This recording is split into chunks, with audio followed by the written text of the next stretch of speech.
오늘 우리에게 주시는 하나님의 말씀 이사야서 40장 1절 한 절만 같이 봉독하겠습니다. 같이 읽습니다.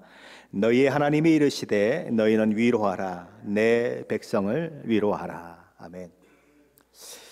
앞에서 지속적으로 강조되었던 말씀은 오직 하나님만이 남유다가 의지할 뿐이고 믿고 따를 뿐이시요 남유다의 유일한 소망이 되시는 분이시라고 하는 것이었습니다. 비록 수많은 나라와 민족들이 일어나고 남유다로서는 도무지 감당할 수 없는 강력한 존재들이 나타나서 그들을 위협한다고 하더라도 눈에 보이는 대로 행하지 말고 귀에 들리는 대로 행하지 말고 태초부터 지금까지 온 인류 역사를 주장하시며 이스라엘을 특별히 택하셔서 하나님의 백성 삼아주시고 그들을 지금까지 인도해 오신 여호와 하나님을 의지하라라고 하는 것이 앞에서의 그런 내용들이었습니다. 그러나 이스라엘 백성들은 계속해서 여호와 하나님을 의지하는데 실패합니다. 힘의 논리에 굴복되는 것이죠. 눈에 보이지 않는 하나님, 그리고 눈에 보이는 제국의 힘들, 이런 것들이 그들의 눈에 들어오고 또 그들의 믿음 가운데 다가오는데 도무지 이 거대한 제국들 너무 커 보여서 하나님은 멀어 보이고 제국들의 그 모습은 너무 커 보여서 주변 나라들을 의지하고 싶고 그러고 그래서 또 주변 나라들에게 조공을 바쳐서 어떻게 하든지 그 위기를 모면하기 위해서 성전에 있는 금까지 떼어서 주는 그런 일들까지 자행하게 되는 것이죠. 결국 하나님을 바라보는데 실패하는 것입니다. 그런 남유다 왕과 백성들을 향해 하나님은 무엇을 말씀하셨습니까? 하나님 아닌 다른 것들을 의지한 결과는 치명적인 결과를 가져올 수밖에 없다. 너희가 바벨론을 의지한다면 믿는 도끼에 발등 찍힌다는 우리 속담처럼 결국 그들에 의해서 어려움을 당하게 될 것이고 그들 때문에 망하는 일들이 있을 것이다. 그런 선포들이 있었던 것이죠. 그리고 지난 본문에서는 히스기야가 자기가 가지고 있는 것들을 막 자랑하고 그랬는데 그 모든 것들이 다 바벨론으로 옮겨질 것이고 너희의 자녀들은 환관으로 잡혀가게 될 것이고 결국 너희 나라가 망하게 된다라고 하는 선언이 있었던 것이죠. 그런데 오늘 본문에 보면 느닷없이 예고도 없이 너희는 위로하라 내 백성을 위로하라 라고 하는 하나님의 명령이 선포되고 있다라는 것이죠. 하나님의 심판 선언 때문에 침울해지고 의기소침해지고 미래에 대한 소망을 포기하게 되고 불안과 슬픔 가운데 놓여있는 이스라엘 백성들에게 갑자기 구원의 종소리가 들려오는 그런 아주 극적인 순간을 맞고 있는 것이죠. 모든 절망이 그들을 사로잡는 그 순간에 하나님께서는 극적인 전환의 메시지를 그들을 향한 구원의 소식을 전달하고 있는 것입니다. 땅이 혼돈하고 공허할 때 흑암이 깊음 위에 있을 때 하나님이 이르시되 빛이 있으라 하심에 빛이 있으셔서 그 어둠을 뚫고 빛이 비추어졌던 것처럼 그 절망의 상황 가운데서 하나님의 빛이 비추어지고 있다라는 거죠. 이런 찬양이 있죠. 날이 저물어 갈 때 빈들에서 걸을 때 그때가 하나님의 때 내 힘으로 안 될 때 빈손으로 걸을 때 내가 고백해 여호와 이래. 아무것도 보이지 않을 때 그때가 하나님의 때다. 내 힘으로 아무것도 할 수 없다고 느낄 때 그때가 바로 하나님이 일하시는 때다. 하나님 나는 절망입니다. 아무것도 준비되어 있지 않습니다 라고 이야기할 때 하나님은 준비시키시는 하나님 여호와 이레의 하나님이시다라는 고백 아니겠습니까? 하나님께서 남유다 백성들의 죄와 허물로 인해 그리고 그들이 여호와 하나님을 버렸기 때문에 그들을 심판하셨어요. 망하게 하셨어요. 이국만리 바벨론으로 그렇게 끌려가 포로민의 아픔을 겪게 하셨어요. 하지만 그렇다고 해서 하나님께서 남유다 백성들을 버리신 것은 아니다. 여전히 그들을 향한 하나님의 마음은 이루 헤아릴 수 없을 만큼 깊다. 그러니 내 백성을 위로하라, 내 백성을 위로하라 라고 말씀하고 있는 것입니다. 하나님의 백성인 이스라엘 백성들이 하나님 앞에 순종할 때만 하나님은 그들의 하나님이 아니시고 그들이 불순종하고 넘어지고 자빠지고 하나님을 배반할 때조차도 하나님은 그들의 하나님이심을 포기하지 않으신다라는 거죠. 그래서 이렇게 얘기하는 것입니다. 너희 하나님이 이르시되 너희는 위로하라. 내 백성을 위로하라. 하나님이 버리셨어요. 하나님이 나라를 망하게 하셨어요. 바벨론으로 포로가 잡혀가게 하셨어요. 호세아 선지자에게 얘기하듯이 너희는 로암비다. 로암비. 내 백성이 아니다.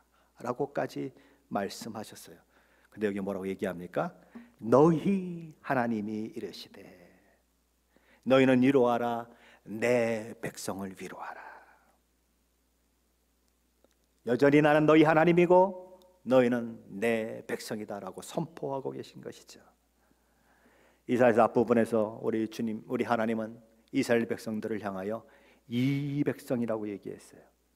이사야서 6장 9절, 6장 10절, 8장 6절, 8장 11절, 12절, 28장 11절 막 여러 곳에서 하나님이 내 백성이라고 얘기 아니하고 이 백성이 그러면서 그렇게 말씀하셨어요. 마치 남의 나라 백성을 얘기하듯이 그렇게 말씀을 하셨어요. 그런데 지금 이런 이스라엘의 망함과 이스라엘의 포로됨과 그런 것들을 다 선포하시고 나서도 하나님은 너희 하나님이 내 백성이라고 말씀하고 있다라는 거죠.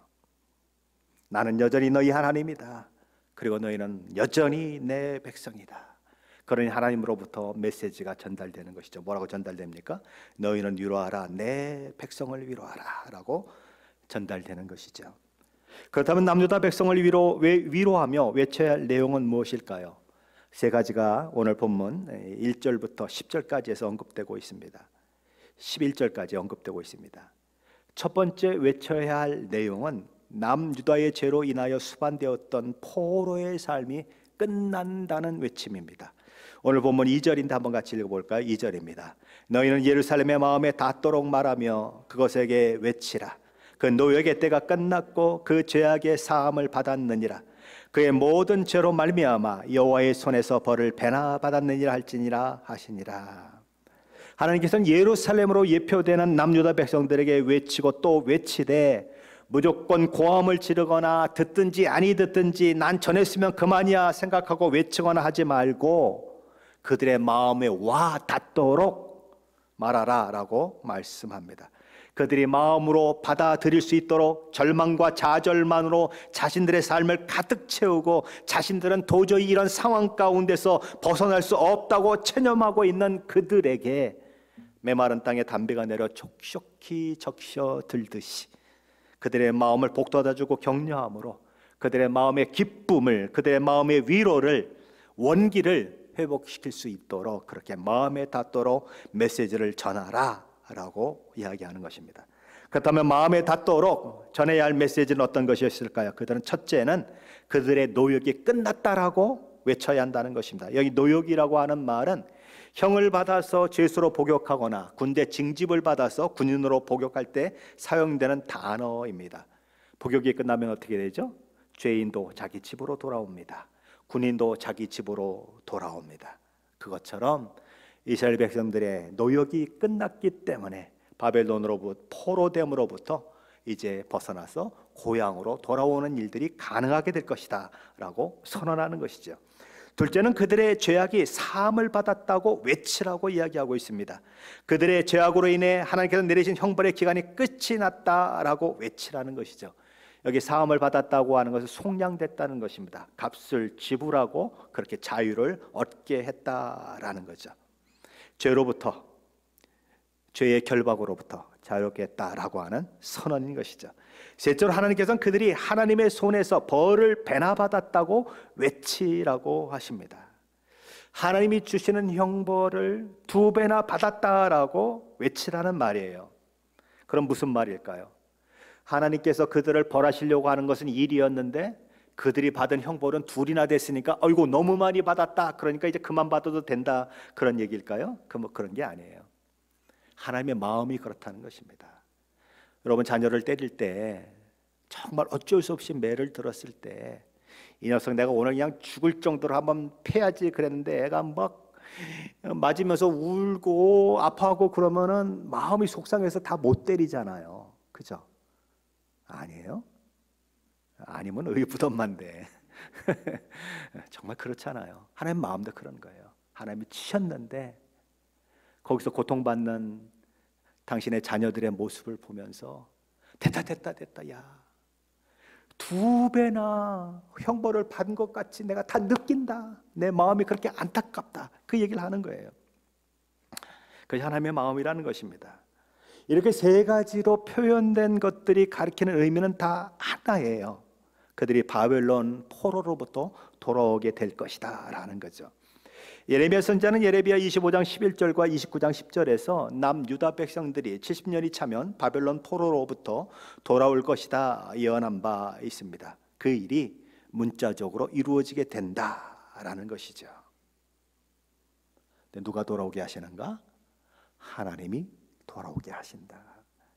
겉으로 보면 남유다가 그때 일어났던 엄청난 제국인 신바벨론 제국과는 비교가 안 될 정도로 너무 연약했기 때문에 망한 것이고, 그들의 정책에 의해서 그들이 누구예요? 이스라엘 백성들을, 남유다 백성들을 잡아서 아수르로 데려간 것이고, 그렇죠? 이 겉으로 보면 다 그런 것인데 하나님은 그렇지 않다라고 이야기하는 것입니다. 신바벨론이 남유다를 멸망시킨 것도 내가 그렇게 하도록 허락했기 때문이고, 포로로 잡혀간 것도 내가 그렇게 허락했기 때문이다. 그러니 돌아오는 것도 그들의 의지가 아니라 내 의지로 그 일을 가능하게 만들어내겠다, 그렇게 말씀하고 있는 것이죠. 하나님께서 남유다 백성들을 향해 외치라고 하신 2번째 내용은, 그러니 너희는 광야에서 여호와의 길을, 사막에서 우리 하나님의 대로를 평탄하게 준비하라라는 것입니다. 오늘 보면 3절 5절 말씀이 그것에 대해 말씀하고 있는데, 먼저 3절과 4절 말씀만 먼저 보겠습니다. 3절 4절입니다. 외치는 자의 소리여 이르되 너희는 광야에서 여호와의 길을 예비하라. 사막에서 우리 하나님의 대로를 평탄하게 하라. 골짜기마다 도두어지며 산마다 언덕마다 낮아지며 고르지 아니한 곳이 평탄하게 되며 험한 곳이 평지가 될 것이요. 3절 말씀에서 우리가 주목해야 하는 것은 그 예배해야 할 길이, 그리고 평탄하게 만들어야 할 대로가 남유다 백성들이 바벨론으로부터 돌아오는 광야의 길이나 사막의 대로가 아니라는 거예요. 앞에 분명히 이렇게 해방된다는 것을 얘기했기 때문에 당연히 하나님께서 그들이 돌아올 길을 만들려고 하시는 것처럼 얘기가 되지만 아니라는 거예요. 정확하게 이렇게 얘기하고 있습니다. 여호와의 길을 예비하라. 사막에서 우리 하나님의 대로를 평탄케 하라. 그죠? 누구의 길? 여호와의 길. 어떤 대로? 여호와 하나님의 대로. 고대의 왕들이 행차할 때에 그 왕들을 위해서 길을 닦고, 그리고 길에 이런 장애물들을 치우고, 왕이 행차하시기에 아무런 그런 방해거리가 없도록 만드는 것처럼 우리 하나님이 오실 길을, 아주 큰 대로를 준비해라, 그렇게 말씀하시는 거예요. 우리 하나님이 오시는 그 길에 아무런 장애물도 아무런 방해물도 없이 아주 넓고 탄탄 대로로 만들어라. 그런 길이 만들어지려면 골짜기는 높아져야 하고 쑥 솟아오른 산이나 언덕은 낮아져야 하고, 그리고 험한 곳은 다 어떻게 돼야 되는가? 평지가 되어야 하고, 고르지 않고 그곳에 막 돌멩이도 많고 그런 것은 다 돌들이 다 치워져서 평평하게 만들어져야 된다. 하나님께서 이스라엘 백성들을 바벨론으로부터 다시 고국으로 데려오시기 위해서 하나님이 먼저 그렇게 움직이시는데, 하나님이 먼저 움직이시는 그 길을 대로로 만들고 큰 길로 만들고 평탄한 길로 만들라라고 말씀하는 것입니다. 그러려면, 하나님이 그렇게 대로를 타고 오게 되려면 거기에 있는 계곡은 올라가야 되고 솟아오른 산들, 언덕들은 내려와야 되고 깎여야 되고 거기에 막 울퉁불퉁 막 이것저것 있는 것은 그렇죠. 돌멩이 같은 거 다 치워져야 되고 그리고 험한 그런 길 같은 것들은 다시 이게 정돈돼야 되고 그래야 되는 것처럼 우리 안에도 우리 주님이 우리 안에 오시려면 어떤 일들이 일어나야 되는가? 영적인 걸림돌들이 다 제거돼야 된다라는 것이죠. 이 말씀이 그래서 누구하고 연결이 되죠? 신약에 오면 세례 요한하고 연결이 되는 것입니다. 세례 요한이 어느 날 제사장들과 레위인들이 보낸 유대인들에 의해서 질문을 받게 됩니다. 당신은 도대체 누구냐? 그게 물어요. 요한복음 1장 23절에서 세례 요한은 이렇게 대답합니다. 나는 선지자 이사야의 말과 같이 주의 길을 곧게 하라고 광야에서 외치는 자의 소리로다.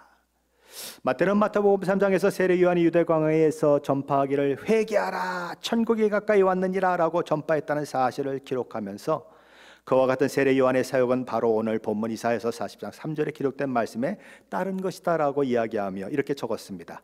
그는 선지자 이사야를 통하여 말씀하신 자라. 일러스되 광야에 외치는 자의 소리가 있어 이르되 너희는 주의 길을 준비하라 그가 오실 길을 곧게 하라 하였느니라.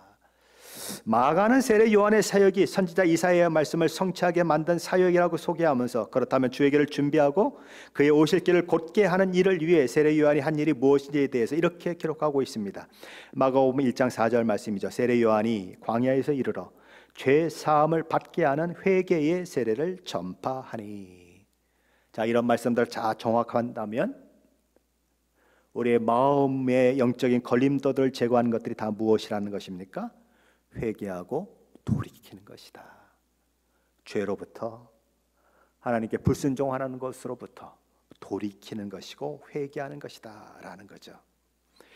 하나님께서 이스라엘 백성들을 바벨론으로부터 불러내는 그 일들 속에도 무엇이 필요한가? 그들의 회개가 필요하다는 것입니다. 그들이 그렇게 이방신을 섬기고 우상을 섬긴 그 모든 것들을 내어 던지면서 이제 내가 하나님만 섬기겠습니다 라고 선언하는 것들이 필요하고, 하나님, 우리가 우리의 허물 때문에 이렇게 이방 나라에 와서 이 포로가 되는 신세가 되어서 어려움을 겪고 있습니다. 하나님, 우리가 잘못했습니다 라는 고백이 있어야 한다는 것이죠. 하나님이 이 바벨론 포로 생활을 통해서 그 일을 만들어내시는 것입니다. 그래서 높은 것은 낮아지고 낮은 것은 높아지고, 그래서 다 이분돼서 이렇게 평평하게 만들어지는 그런 일들이 있게 된다라는 것이죠. 죄로부터의 회개, 죄된 생활로부터의 돌이킴이 있어야 한다라는 것이죠. 세례 요한은 그것을 선포했어요. 그렇죠? 회개하라, 천국이 가까웠느니라 라고 선포했어요. 그래서 주의 길을 예비하는데, 그리고 누가 오시는 거예요? 예수 그리스도가 오시는 것이죠. 하나님이 오시는 것입니다. 자, 그런데 우리가 3절에서 하나 더 주목해야 할 사실이 하나 있습니다. 여기 보면 이야기하는 사람이 누구인지가 잘 몰라요. 도대체 누가 얘기하는 거야? 이게 천사가 얘기하는 거야? 하나님이 얘기하는 거야? 아니면 선지자가 얘기하는 거야? 누가 얘기한다고 하는 얘기가 없어요. 그냥 외치는 자의 소리, 이렇게 얘기한단 말이죠. 그러니까 이 이사야 선지자가 뭘 몰라서 그렇게 얘기하는 것이 아니라 그렇게 문장을 모호하게 만들어 놨어요. 일부러. 뭐 때문에? 메신저가 중요한 것이 아니라 메시지가 중요하다는 거예요. 외치는 자의 소리가 중요한 것이지 외치는 사람이 누구가 중요한 게 아니라는 거예요. 근데 세례 요한이 그 얘기를 하잖아요. 뭐라고 그러죠? 제자들이, 아니 선생님, 지금 보니까 과거에 선생님한테 왔던 사람들이 다 저 예수님께 가서 세례받습니다. 이거 어떻게 하면 좋죠? 그랬더니 뭐라고 얘기해요? 그는 흥하여야 하겠고 나는 망하여야 하리니. 예? 신랑의 친구가, 그렇죠? 그 신랑으로 인하여 기뻐하는 그 기쁨이 나한테 충만하다, 그런 얘기를 하는 거예요. 그러면 그는 뭐라고 얘기합니까? 나는 광야에서 외치는 자의 소리다 라고 얘기해요. 그러니까 세례 요한의 관심은 그가 얼마나 유명한 사람이 되는가, 얼마나 굉장한 선지자인가, 그의 이름을 드러내는 데 있지 않고 누구를 드러내는 데 있는가? 예수 그리스도 메시아를 드러내는 데 있었다라는 거죠. 그래서 그는 당연히 자기를 그냥 나는 외치는 자의 소리야, 이사야에서 얘기하는 것처럼 외치는 자의 소리에 불과하다. 나는 망해야겠고 예수 그리스도는 흥해야겠다, 그렇게 이야기했던 것처럼 바로 지금 이 이사야서에도 무엇이 더 중요한가? 메신저가 아니라 메시지가 더 중요하다라고 이야기하고 있는 것입니다.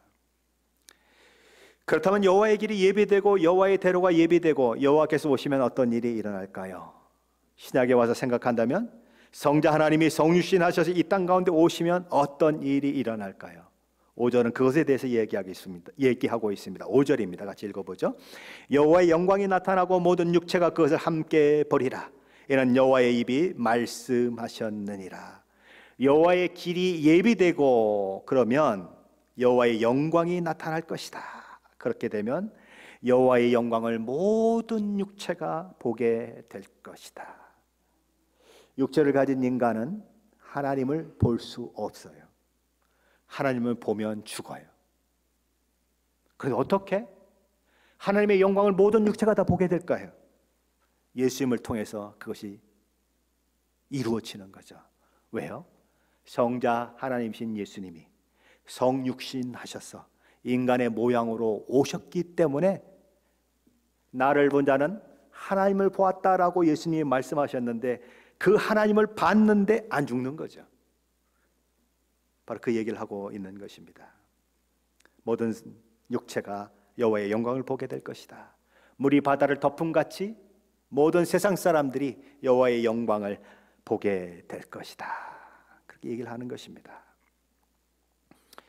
요한복음 1장 14절에 이렇게 기록합니다. 말씀이 육신이 되어 우리 가운데 거하심에 우리가 그의 영광을 보니 아버지의 독생자의 영광이요 은혜와 진리가 충만하더라. 그분을 통해서 하나님의 영광이 드러났지만 아무도 죽지 않는 그런 일들이 있었다라는 거죠. 자, 그렇다면 그것을 어떻게 정말 되어질지 확신할 수 있겠습니까? 이사야 선지자는 이렇게 말합니다. 이는 여호와의 입이 말씀하셨느니라. 여기까지가 이사야서 40장 1절로 5절까지의 내용입니다.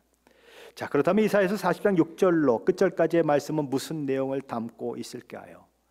하나님께서 내 백성을 위로하라 위로하라 라고 그러시면서 너희는 예루살렘의 마음에 닿도록 외치라고 하시면서 그 노역의 때가 끝났으며 그들의 죄가 속량되었으며 그들의 죄에 대한 형벌이 종료되었다 외치게 하셨습니다. 남유다 백성들은 이 말씀을 어떤 마음으로 받아들이게 될까요?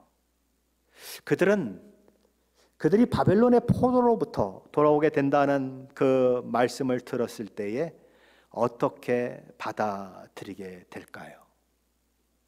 남유다 백성으로서는 그 일들이 도무지 믿어지지 않는 것입니다. 그 시절에 사람들은 한 나라가 패하면 우리나라의 신이 저 나라의 신에게 졌기 때문에 패했다라고 생각을 했습니다. 근데 남유다가 섬기는 신은 여호와 하나님인데, 그리고 바벨론이 섬기는 신은 마르둑 벨이라고 하는 신인데, 그럼 그쪽이 이겼으면 그쪽 신이 이긴 거나 마찬가지 아니겠습니까? 그리고 지금 바벨론이 얼마나 강력합니까? 그렇죠? 뭐 다니엘의 꿈속에도 보면 느부갓네살이 금신상에 금으로 그렇게 머리가 된 모습으로 나올 만큼, 그렇죠? 거기에는 뭐 그냥 온 가지에 뭐 각종 새들이 있고 뭐 깃들고 뭐 그러잖아요. 왕들의 왕으로 그렇게 이야기되고 있잖아요. 그런데 그런 바벨론에서 우리가 어떻게 돌아올 수 있느냐? 아니, 그리고 예레미야 말씀처럼 70년을 포로 생활을 했는데 70년 포로 생활을 하고 나서 돌아온다고 하는 것은 아예 불가능한 것이 아니냐, 그런 생각을 할 수 있다라는 거죠.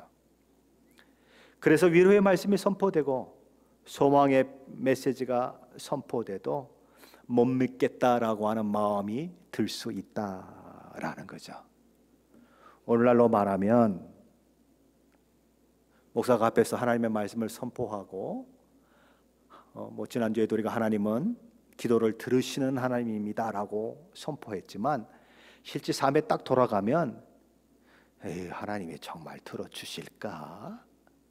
이런 상황인데 하나님이 이 상황을 면하게 해주실까? 라고 하는 마음이 드는 것처럼 지금 이스라엘 백성들도 그렇다라는 거죠. 그래서 하나님은 또 하나의 메시지를 외치라고 그렇게 얘기하는 거예요. 그게 세 번째 내용이죠. 이사야서 40장 6절 8절인데 6절로 8절 한번 같이 읽어보죠. 같이 읽습니다. 말하는 자의 소리여 이르되 외치라. 대답하되 내가 무엇이라 외치리까 하니 이르되 모든 육체는 풀이요 그의 모든 아름다움은 들의 꽃과 같으니 풀은 마르고 꽃이 시듬은 여호와의 기운이 그 위에 붐이라. 이 백성은 실로 풀이로다. 풀은 마르고 꽃은 시드나 우리 하나님의 말씀은 영원히 서리라 하라. 너는 외쳐라. 뭐라고 외칠까요? 첫째, 모든 육체는 풀이요 그의 모든 아름다움은 들의 꽃과 같다고 외쳐라 라고 말씀하십니다. 모든 육체, 강한 자나 약한 자나 높은 자나 낮은 자나 더 나아가서 그들이 다스리는 나라가 강대한 제국이든 약한 제국이든 상관없이 모두가 다 풀과 같은 존재에 불과하다. 그들이 어마어마한 나라를 이루고 그들의 영광이 하늘을 찌를 것 같다고 하더라도 들에 핀 꽃의 아름다움에 불과하다. 그러니 하나님의 기운이, 여호와의 기운이, 여호와의 바람이, 입김이 훅 하고 불어버리면 사막에 자라난 풀이, 사막에 피어난 꽃이 오래 동쪽에서 부는 뜨겁고 건조한 바람, 함신이라고 하는 바람이 불었을 때에 완전히 말라버리는 것처럼 말라 비틀어져 죽게 되는 것, 너희들이 눈으로 본 것이 아니냐. 너희가 눈으로 보고 안 됩니다. 너무 강합니다. 너무 엄청납니다. 아니다. 풀에 불과하다. 아름다운 꽃에 불과하다. 내가 후 하고 입김 불면 완전히 말라 비틀어져 죽을 것들에 불과하다. 그렇게 말씀하는 거예요.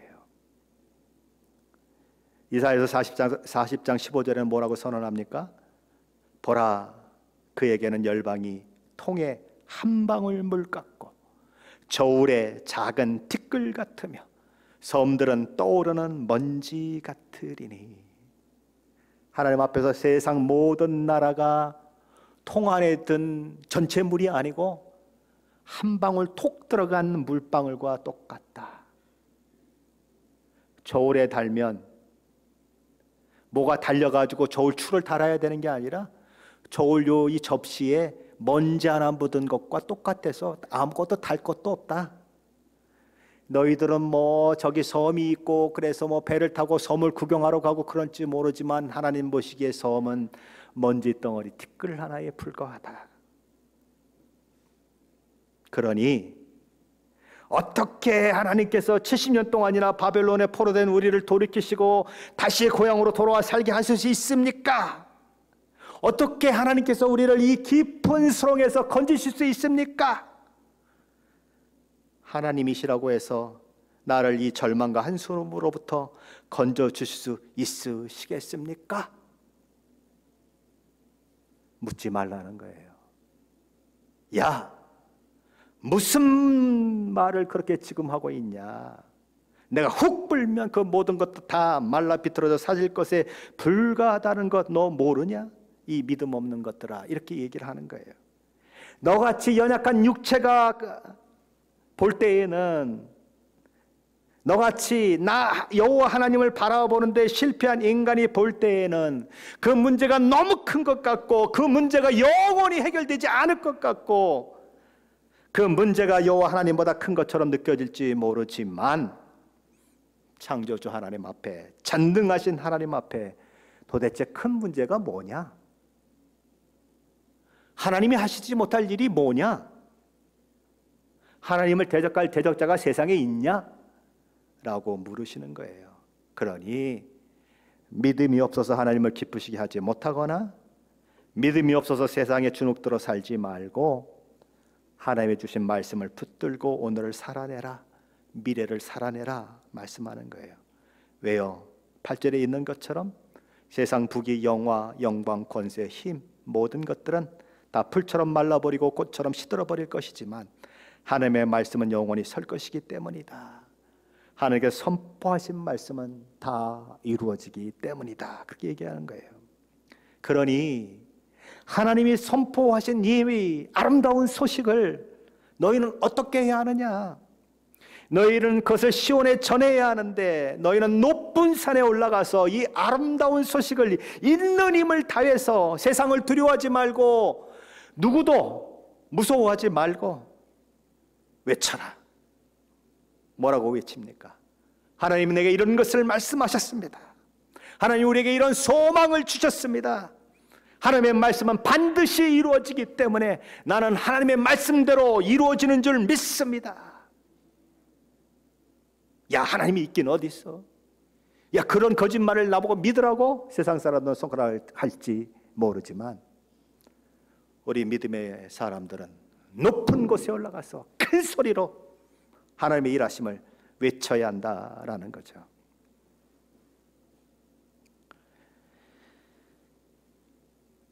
우리는 문제를 당하면 문제를 묵상하죠.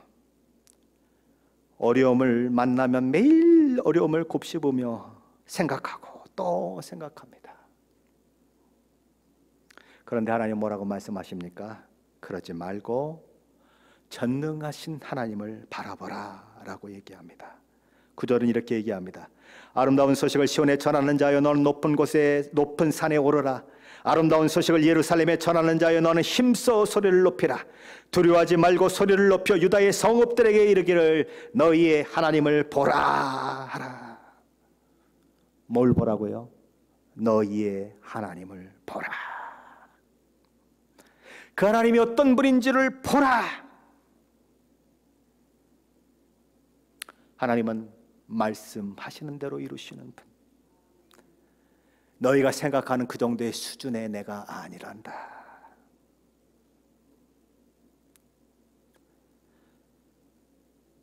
하나님 말씀하시는 하나님을 바라봐라. 문제만 바라보지 말고 그 문제보다 크신 하나님을 바라봐라. 상황만 바라보지 말고 그 상황 속에서 역사하실 하나님을 바라봐라. 그럼 하나님은 뭘 하실까요? 하나님은 무슨 일을 하실까요? 하나님은 도대체 그리고 어떤 하나님으로 우리에게 다가올까요? 10절로 11절 말씀 한번 같이 읽어봅니다. 10절로 11절입니다. 보라, 주 여호와께서 장차 강한 자로 임하실 것이요 친히 그 팔로 다스리실 것이라. 보라, 상급이 그에게 있고 보응이 그의 앞에 있으며 그는 목자같이 양떼를 먹이시며 어린 양을 그 팔로 모아 품에 안으시며 젖먹이는 암것들을 온순히 인도하시리로다. 이사야 선지자는 보라라고 말합니다. 주 여호와 하나님은 주 여호와라고 하는 것을 보라. 주가 뭐예요? 세상 모든 것들을 주관하시는 만유의 주인이신 분인 것을 보라라는 것입니다. 그리고 뭘 보아야 합니까? 그분은 강한 손으로 임하시는 분이시고 그 팔로, 권능의 팔로 모든 것들을 다스리는 분이시고 인도하시는 분이시다. 그러니 그분을 보라라는 것입니다. 하나님 모든 것을 바로잡으시는 분이시고 세상의 심판주이시기 때문에 상급도 그분 안에 있고 보응도 그분 안에 있다. 그러므로 그분을 보라라고 말하는 것입니다. 그리고 그분은 또 어떤 하나님이실까요? 어떤 하나님이라고 말씀하고 있습니까? 여기 보면 이렇게 얘기합니다. 목자같이 양떼를 먹이시며 어린 양을 그 팔로 모아 품에 안으시며 젖먹이는 암것들을 온순히 인도하시리로다. 하나님은 어떤 하나님이신가? 맞춤형 돌봄을 하시는 분이시다. 뭐라고요? 맞춤형 돌봄을 하시는 분이시다. 먹을 것이 필요한 자에게는 먹을 것을 공급하시는 분. 어린 양과 같아서 걷는 것이 너무 힘들면 품에 안고 가시는 분. 금방 새끼를 낳아가지고 젖이 만해지고 그래서 걷기도 힘들고 그런 이 암컷 양들에게는 어떻게 해요? 어떻게 인도한다고요? 온순히 인도하시로다.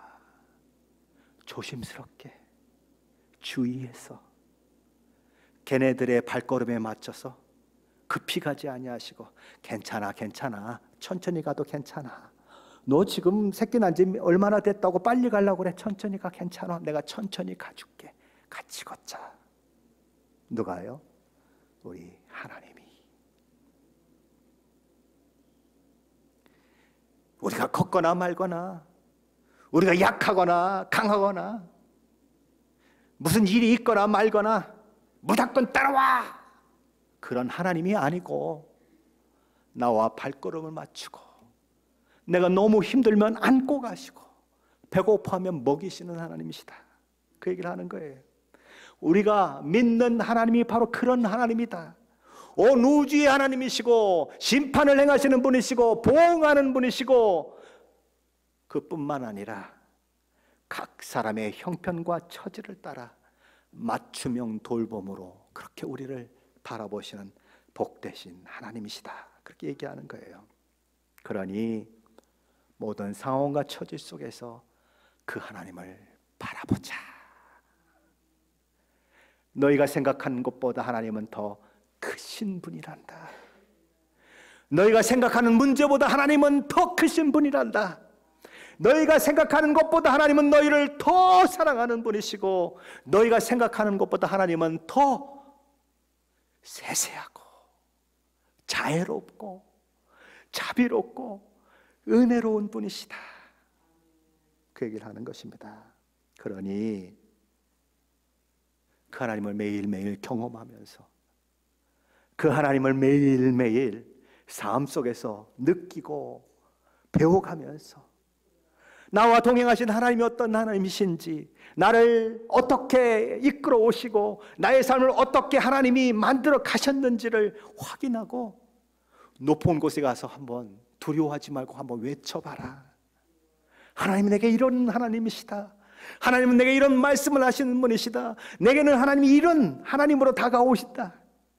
그냥 세상에 들어가서 하나님은 보이지 않고 세상이 무서워도 덜덜 떨고 그런 것이 아니라 담대하게 한번 외쳐보자. 그 말씀을 하는 것입니다. 저와 여러분의 하나님은 저와 여러분과 발걸음을 같이 가시는 하나님이세요. 연약하면 연약한 대로, 너무 연약하면 안고 가시는 분이에요. 그 하나님을 의지하시고 매일매일의 삶 속에서 두려움으로 몰려오는 것들, 큰 문제로 다가오는 것들, 그 속에서 하나님을 의지하고 하나님의 일하심을 보고, 하나님이 그 문제를 어떻게 해결해 가시고, 그 문제를 통해서 어떻게 나를 키워 가시고 나를 믿음으로 살아오는 만들어내시며 이 공동체를 아름다운 믿음의 공동체로 만들어 가시는지를 저도 경험하고 여러분도 경험하게 되시기를 예수님의 이름으로 축원합니다.